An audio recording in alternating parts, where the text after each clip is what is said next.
Ini saya baru bisa kontak dengan Rudiana itu baru seminggu yang lalu. Oke. Nah, selama ini saya ngomong ya belain dia, kepentingan dia itu. Apa pertanyaan Pak Arianto pertama kali ke Rudiana? Ibtu Rudiana. Saya kan minta tolong telepon ya, Menarik terus nih. kasih tahu, terus saya telepon, dia nggak ada, terus dia telepon balik, saya telepon balik, Rud, Anda itu ya punya perkara, saya bilang itu.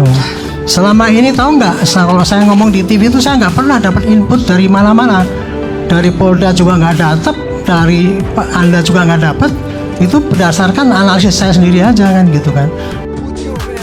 Saya advokat Dr. Togas Tumorang bersama rekan advokat dokter kandidat dari Situmorang SHMH.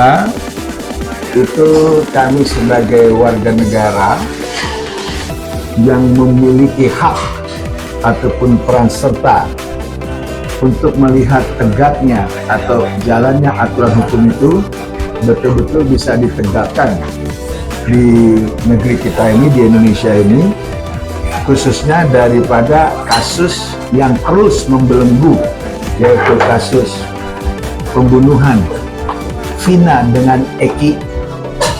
Nah, hari ini kan kita sudah lihat nih di media bahwa ada siapa orang tuanya Eki, yaitu namanya Ibtu Rudiana ya.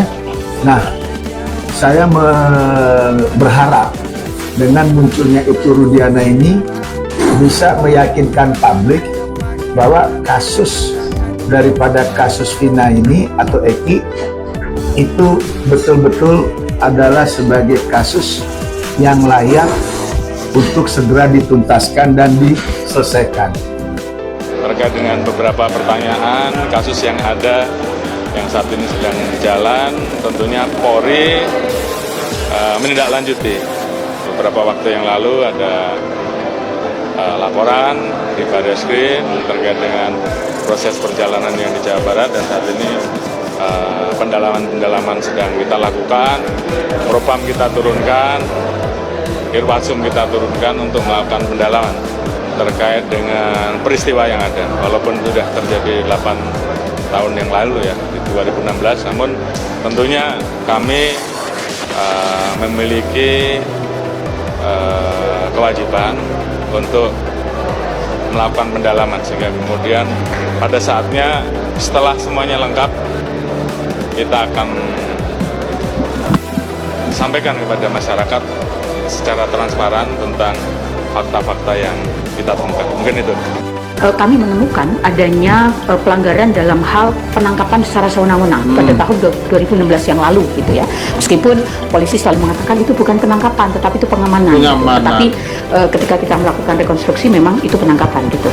Itu mestinya tidak boleh terjadi. Kemudian yang ketiga adalah pelanggaran atas unfair trial, termasuk di dalamnya akses atas bantuan hukum, kunjungan keluarga gitu ya. Ketika kasus ini pertama kali terjadi pada tahun 2016, para keluarga ini tidak langsung ketika diperiksa itu mendapatkan kuasa hukum baik yang disediakan oleh negara maupun atas pilihan mereka sendiri, dan baru didampingi beberapa saat ketika mereka sudah menjalani serangkaian pemeriksaan yang itu syarat dengan berbagai bentuk kuat gitu ya terjadinya penyiksaan.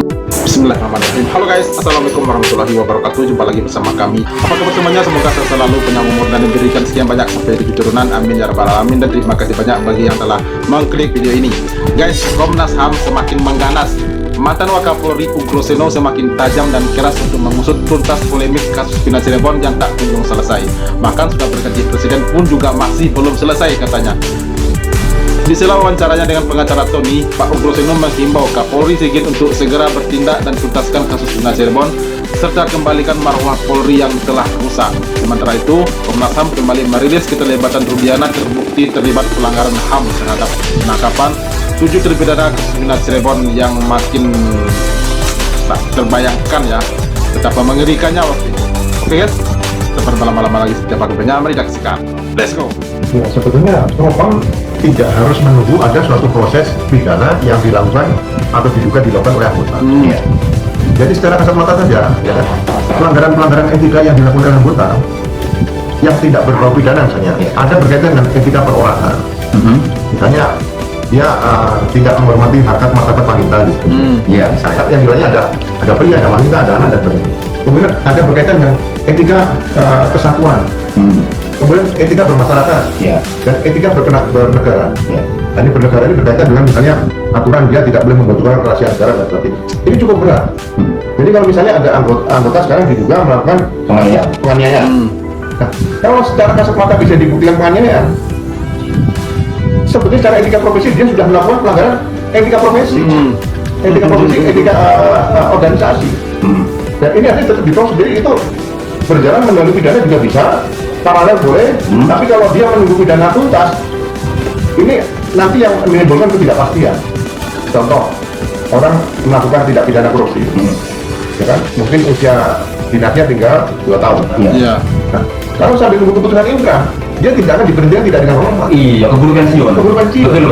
Iya. Sebenarnya putusan etika profesi atau propam itu bisa mendahului sebelum pidana.